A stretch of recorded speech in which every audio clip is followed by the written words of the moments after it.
மக்களை வணக்கம். நான் உங்கள் கோடங்கி. ஜனநாயகன், பராசக்தி இது ரிலீஸில் மட்டும் இவங்களுக்குள்ள போட்டி இருக்குது அப்படின்ற மாதிரி தாண்டி இப்போ ஆடியோ வெளியீட்லேயும் பெரிய பரபரப்பு. ஆடியோ வெளியீட்டு விழாவை காண்பிப்பதிலும் பல பரபரப்பு வந்திருக்கு.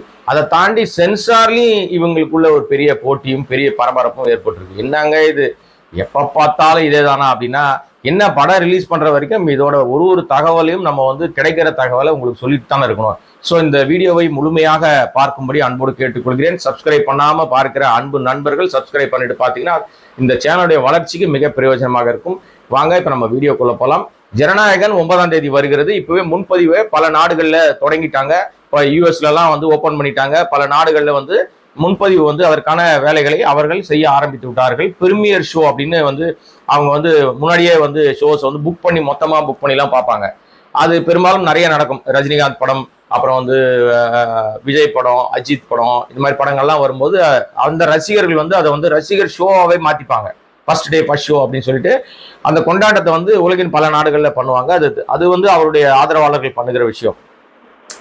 இப்போ இந்த படம் ஆடியோ லான்ச் இப்போ 27ஆம் தேதி ஆடியோ லான்ச் பண்ணாரு ஜனநாயகன் மலேசியாவில். அது 3ஆம் தேதி இன்னொரு ஆடியோ லான்ச் இங்கே பண்ண போகுது. எதுனா நம்ம ஏற்கனவே சொன்னோம், பராசக்தி. இப்ப 3ஆம் தேதி பண்ணுகிற ஆடியோ லான்ச்சை லைவ் பண்ணலாமான்னு முதல்ல யோசித்தாங்க.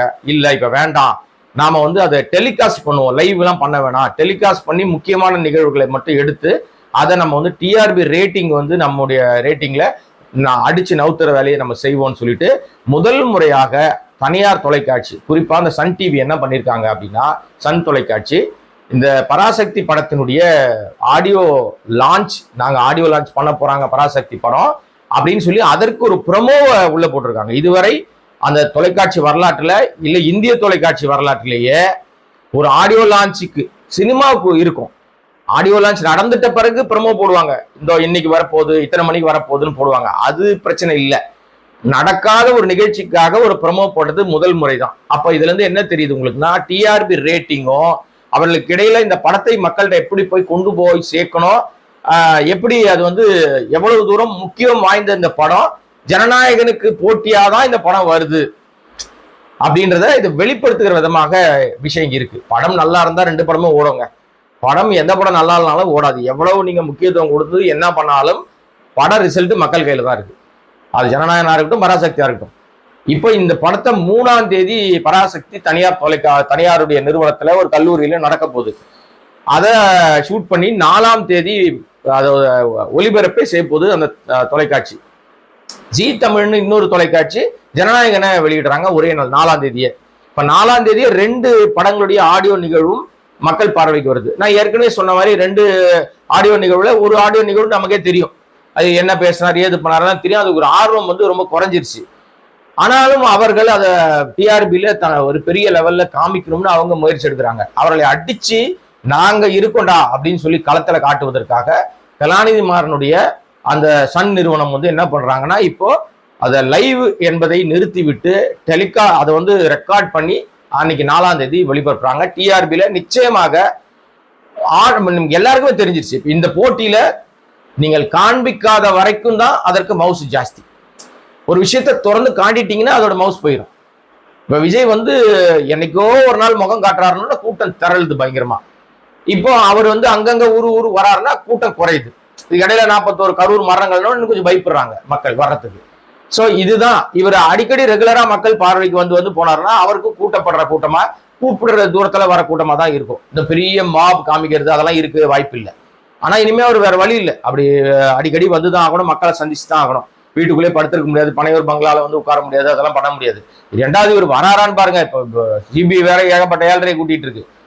இந்த ஆடியோ நிகழ்வு, நம்ம திரும்பி அரசியலுக்குள்ள போக மாட்டோம். இந்த ஆடியோ நிகழ்வுல ஆடியோ நிகழ்ச்சியை ஒளிபரப்புகிற 2 சேனலுக்கு இடையில டிஆர்பியில யார் நம்ம நிக்கிறோன்னு மக்கள் பார்வைக்கு காமிச்சு, நம்ம தாண்டா கெத்து, இப்பவே பார் டிஆர்பியில நாங்க ரேட்டிங் ஏறிட்டோம் அப்படின்னு காண்பிப்பதற்கான வேலையை பராசக்தி டீமும் செய்து அவங்களும் செய்யறாங்க. இதுல என்னன்னா, ஜனநாயகன் ஆடியோ லான்ச்ல நமக்கு நிறைய வீடியோ பார்த்திருப்பீங்க.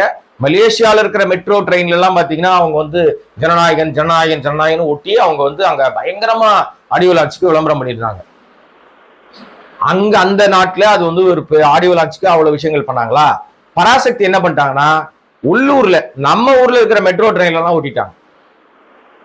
பராசக்தி பராசக்தின்னு மெட்ரோ ட்ரெயின்ல தான் அவங்க வந்து விளம்பரங்கள் வந்து பயங்கர கோடிக்கணக்கில் செலவு பண்ணியிருக்காங்க. ஒரு பக்கம் கண்காட்சி, பராசக்தியினுடைய கண்காட்சி ஊர் ஊரா வேற போக போகுது. இப்போ ட்ரெயின், போஸ்டர்ஸ், அது இது எல்லாம். இதில் என்ன 2 படத்தினுடைய சென்சார் சர்டிபிகேட்டே இன்னும் வந்து முழுமையாக கையில வரல.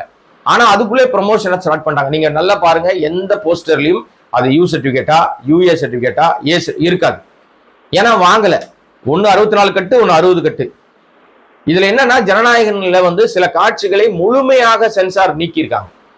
அதாவது என்னன்னா அந்த கூட்ட நெரிசல், அந்த சம்பவம், அந்த பிரச்சனை எல்லாம் அந்த படத்துல இடம் பிடிச்சிருக்கு அப்படின்னு சொன்னதுனால அந்த படத்தின் அந்த காட்சிகள்ல சில காட்சிகளை எனக்கு தெரிஞ்சு கிடைக்கிற தகவல் கிட்டத்தட்ட ஒரு 10 to 15 நிமிட காட்சிகளை வெட்டி மாத்த சொல்லியிருக்காங்க. இந்த காட்சிகளை நீங்க நீக்கிடணும், இந்த காட்சிகளை எடுக்கணும், இதை எடுத்தால் மட்டும்தான் உங்களுக்கு வந்து சர்டிபிகேட் தருவோம்னு சொன்னதுனால சில காட்சிகளை நீக்கி இருப்பதாக சொல்லப்படுது. படம் வந்தாதான் தெரியும். ஆனா நாம நீக்கிறது நமக்கு தெரியாது இல்ல. ஆனால் நிச்சயமாக சென்சார் போர்டு உத்தரவிட்டு நீக்கி இருந்தால் அது எல்லார் பார்வைக்கும் வரும். எப்படி வரும்னு கேக்குறீங்களா? சென்சாருடைய இணையதளத்துல பதிவேற்றம் செய்வார்கள். இந்த சர்டிபிகேட்ல நாங்க இத்தனை கட்டு கொடுத்துருக்கோம், இதை மியூட் கொடுத்துருக்கோம், இந்த விஷயங்களை நாங்க நீக்க சொல்லியிருக்கோம், இந்த போர்ஷன்ஸை மாத்த சொல்லியிருக்கோம், அதில் தெளிவாக குறிப்பிட்டுருவாங்க. அப்ப நம்ம கண்டுபிடிச்சிக்கலாம். ஸோ அது இன்னும் பதிவேற்றம் பண்ணாதனால அவர்களுக்கு இன்னும் சர்டிபிகேட் கிடைக்காதனால அது நமக்கு இன்னும் கவனத்துக்கு வரல. இதுக்கடையில பராசக்தி தொடர்பான வழக்கு ஒன்று இன்றைக்கு வந்து நீதிமன்றத்துக்கு வருகிறது. அதாவது இந்த கதை என்னுடைய கதை, இது திருட்டு கதை அப்படின்னு சொல்லி வருண் ராஜேந்திரன் என்பவர் போட்ட அந்த வழக்கு எழுத்தாளர் சங்கம் இன்றைக்கு தான் அறிக்கை கொடுக்கணும்னு சொல்லியிருக்காங்க. 2ஆம் தேதி தான் அறிக்கை கொடுக்கணும், நீதிமன்றத்தில் சமர்ப்பிக்கணும்னு சொல்லியிருக்காங்க. இதுக்கடையில அவர் ஒரு முதல் நாளே ஒரு அறிக்கை விட்டார் 1ஆம் தேதியே. இந்த எழுத்தாளர் சங்கம் பண்ணுகிற செயல் எனக்கு உடன்பாடு இல்லை, அவங்க ரொம்ப ஒருதலை பட்சமா நடந்துக்கிற மாதிரி தெரியுது, எனக்கு அவர் மீது நம்பிக்கை இல்லைன்னு சொல்றாரு. இதை நான் நம்ப தயாரா இல்லை. ஏன்னு சொல்றீங்களா? இதே எழுத்தாளர் சங்கம் தான் இதே வருண் ராஜேந்திரனுக்கு சர்க்கார் படத்தின் போது இதே எழுத்தாளர் சங்கத்துடைய தலைவராக பாக்கியராஜ் தான் ஒரு கடிதம் கொடுக்குறாரு இதே நீதிமன்றத்துக்கு. இதே போல திருட்டு கதை பிரச்சனை வந்தப்ப அந்த கதையும் இந்த கதையும் ஒண்ணு, நான் ஸ்னாப்சிஸை பார்த்து தான் படிச்சு இந்த கதை அந்த கதையும் ஒண்ணு, நாட்டு ஒண்ணுதான் அப்படின்னு சொல்லி அவர் கொடுத்த அந்த 6 பக்க அறிக்கை மட்டும் அன்றைக்கு வருண் ராஜேந்திரனுக்கு சரியா இருந்துச்சா? அதை வைத்து நம்ம ஏற்கனவே சொன்னோம். நாங்க ஒரு பேட்டி எடுத்திருந்தோம், நேர்காணல் எடுத்திருந்தோம் பாக்கியராஜ் அவர்களை. அது நீதிமன்றத்துல ஒரு ஆவணமாக சமர்ப்பிக்கப்பட்டுச்சுன்னா சொன்னோம் இல்லையா? அப்போதும் இதே மாதிரிதான் இப்ப எப்படி நடைமுறையை ஃபாலோ பண்ண அதே பாக்கியராஜ் அவர்கள் அப்போதும் அதே நடைமுறை தான் ஃபாலோ பண்ணாரு. அன்னைக்கு சரின்னு ஒத்துக்கிட்ட வருண் ராஜேந்திரன் இன்னைக்கு மட்டும் ஏங்க மாத்தி பேசுறாரு? இன்னைக்கு எல்லாத்தையும் நீங்க வெரிஃபை பண்ணுங்க, திரைக்கதையே படிங்க, மொத்தமா காட்சிகளை படிங்கன்னு ஏன் சொல்றாரு? அது உண்மை தன்மை இருக்கா இல்லையா நம்ம வந்து தீர்மானிக்கிற அதிகாரி நம்ம இல்லைங்க.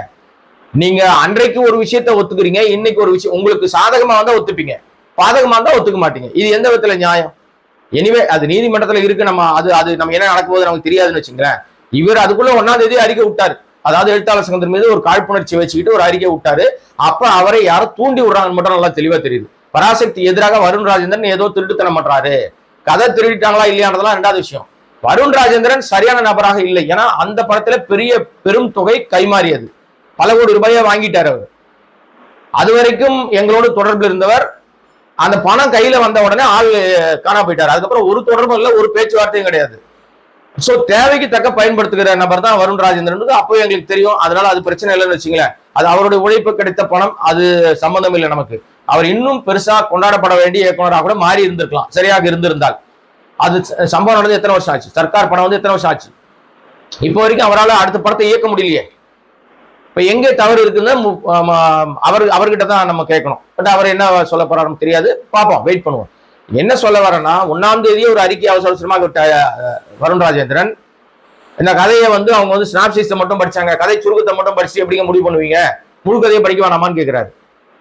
அங்கதான் நமக்கு ஒரு பெரிய கொஸ்டின் வருது.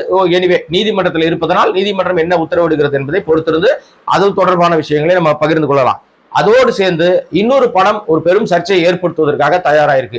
சென்சாரிலும் அது UA வாங்கி இருக்கிறது. அந்த படத்தின் பேரை நான் சொல்ல விரும்பல. ஏன்னா அந்த படத்தினுடைய இயக்குனர் ஒரு சாதி வெறி பிடித்த இயக்குனர். ஒரு காலகட்டத்தில் அவரை நம்ம மதிச்சோம். அவர் முதல் படத்தெல்லாம் நம்ம கொண்டாடணும், நம்ம வந்து மரியாதை கொடுத்து நிறைய விமர்சனங்கள்லாம் பேசணும். நான் அப்போ வந்து ஒரு தனியார் சேனல்ல ரிவ்யூவரா வேலை பார்த்த காலத்திலலாம் அங்கேயும் இந்த படத்தை கொடுத்து நல்லா தான் பேசணும். அவருடைய முதல் படம் வெளியில வரவே இல்லை. அம்மையார் ஜெயலலிதா இறந்தாங்க இல்லையா, அந்த கரெக்டா அன்னைக்கு தான் அந்த படம் ரிலீஸ் ஆச்சு. அதனால அந்த படம் வெளிவந்ததே தெரியாம அது அப்படியே ஒரே நாள்ல ஷோ பிரேக் ஆகி ஒண்ணுமில்லாம போயிடுச்சு. அதுக்கப்புறம் 2வது படம் எடுத்தாரு, அது பேசு படமாக இருந்தது. அதுலயும் சாதி வெறியோட தான் இருந்துச்சு. ஆனா அந்த படம் வந்து ஒரு நல்ல விஷயத்த சொல்லுச்சு. அதனால அந்த படத்தை நம்ம வந்து பாராட்டணும். இப்ப அவர் முழுமையாக தன்னை சாதி வெறியராக காட்டிக்கொள்ளும், மதவெறியராக மாறிட்டாரு. மதவெறியும் சாதி வெறியும் ஊறி போன மனிதர்னு நமக்கு தாமதமாக தான் தெரிஞ்சது. அதனால அந்த மனிதருடைய பேரையும் நான் சொல்றதில்லை, இயக்குனர் பேரையும் சொல்றதில்லை, அவர் எடுத்த படங்களையும் நம்ம வந்து குறிப்பிடுவதில்லை. இப்ப அந்த படம் ஒரு படம் அவர் பண்ணியிருக்காரு. அந்த படம் யூஏ சர்டிஃபிகேட் வாங்கியிருக்கு. சாதி வெறியோடு எடுக்கப்பட்ட படத்துல மதவெறியை சேர்த்துட்டார். அது இஸ்லாமியருக்கும் இந்துக்களுக்குமான மிகப்பெரிய பிரச்சனையை ஏற்படுத்துகிற படமாக இருக்கும் என்பதில் மட்டும் தெளிவாக தெரிகிறது. அதனாலதான் அந்த படத்தினுடைய ட்ரெய்லரோ டீசரோ காட்சிப்படுத்துற எந்த விஷயத்தையும் வெளியிடாம சென்சார் போய் சைலண்டா வாங்கிட்டாங்க. சென்சார் யார்கிட்ட இருக்கு? ஒன்றிய அரசாங்க கட்டுப்பாட்டுல இருக்கு. அவங்க இஸ்லாமியரை திட்டினா சந்தோஷமா சென்சார் கொடுத்துருவாங்க, இஸ்லாமியரை வெட்டினா சந்தோஷமா சென்சார் கொடுத்துருவாங்களே. அப்படித்தான் வரலாற்று புனைவுன்னு சொல்லி வரலாற்று கதை நான் கடந்த காலங்களில் இஸ்லாமியர்கள் மீது எப்படி தாக்குதல் நடத்தினாங்கன்னு நான் காட்சிப்படுத்துறேன்னு, இந்து மன்னர் இஸ்லாமிய மன்னர்கள் அவங்க எப்படி நம்மளை புடுங்கினாங்கன்னு ஒரு கதையை, ஒரு திருட்டு கதையை அவர் உருவாக்கி இருக்காருன்னா நமக்கு தெரியுது. என்ன பண்ணியிருக்காருன்னு தெரியல. இந்த சமூகம் சீர்கெட்டு போனோம், சமுதாயத்துல அமைதி நல்லிணக்கத்தை உடைக்கணும்ன்ற மாதிரி இது மாதிரியான நபர்கள் தான் மிக முக்கியமாக இருக்கிறார்கள். அந்த படத்தை அறிவிப்பு உங்களுக்கு வரும், நீங்க அந்த வரும்போதே தெரிஞ்சிடும் நான் எந்த படத்தை சொன்னேன்னு சொல்லிட்டு. ஆக அந்த மாதிரி படங்களை ஆதரிக்க வேண்டாம் என்று நான் தெளிவா, ஏன்னா எந்த படத்தையும் ஆதரிக்காதீங்கன்னு சொல்ல மாட்டேன். இந்த மாதிரி இந்த ஜாதி வெறி பிடிச்சி மத வெறி பிடிச்சி எவன் வந்தாலும் ஆதரிக்காதீங்க, யாரா இருந்தாலும் பரவாயில்ல. அப்படி சினிமா எடுக்கவே தேவையில்லைங்க. இந்த தமிழ்நாட்டுல அமைதி நிலவர படங்கள் எடுங்க. தமிழ் சமூகம் சொல்ல வேண்டிய கதைகள் எவ்வளவு இருக்கு. தமிழர்கள் வரலாறு குறித்து பேசுவதற்கு எவ்வளவு விஷயங்கள் இருக்கு. நீங்க உங்க அரிப்பை சொரிஞ்சுக்கிறதுக்கு இடம் இது இல்லை. சொரியும் போது உங்களுக்கு சுகமா இருக்கும், ஆனால் அது உங்களுக்கே ஒரு நாள் காயமாயிடும். புண்ணு புறையோடி போச்சுன்னா நீங்க வந்து காயத்தை வந்து ஆத்த முடியாம போச்சுன்னா காலை வெட்டி எடுக்கணும், கையை வெட்டி எடுக்கணும். மிக மோசமான நிலைமைக்கு தள்ளப்படுவீங்க. இது போன்ற இயக்குநர்களுக்கு சொல்றேன் நான். ஆபாசத்தை புகுத்துற இயக்குனர் ஒரு வகை, வன்முறையை கலாச்சாரத்தை புகுத்துற ஒரு இயக்குனர் ஒரு வகை, இது மாதிரி மதவெறியை புகுத்துகிற இயக்குநர்கள் ஒரு வகை, ஜாதி வரியை தூண்டுகிற இயக்குநர்கள் ஒரு வகை. இந்த வகையார இயக்குநர்களை அடையாளம் கண்டு கொண்டு விரட்டி அடிக்க வேண்டிய காலகட்டத்தில் நம்ம எல்லாருமே இருக்கிறோம். அதனால யார் வந்தாலும், எந்த மொழியில் வந்தாலும் சரி, எந்த இனப்பற்றோடு வந்தாலும் சரி, அவர்களை அடையாளம் கண்டு நீங்க வந்து தெளிவாக இருந்தால் நாம எல்லாம் தமிழ் சமூகத்தை காப்பாற்ற முடியும். ஓகே, இப்போ இன்னொரு விஷயம் என்ன அப்படின்னு சொன்னா, இப்ப இந்த போட்டிக்கு இடையிலே இது மாதிரியான நிறைய குட்டி குட்டி பஞ்சாயத்துகளும் வந்துகிட்டே இருக்குது. ஆனா மக்கள் தெளிவானவர்கள், நீங்க ரொம்ப தெளிவான ஆள், பார்த்துட்டு முடிவெடுப்பீங்க நம்ம நம்பலாம். மீண்டும் வேறொரு சந்தர்ப்பத்துல வேறொரு வீடியோவில் உங்களை சந்திக்கிறேன். நன்றி.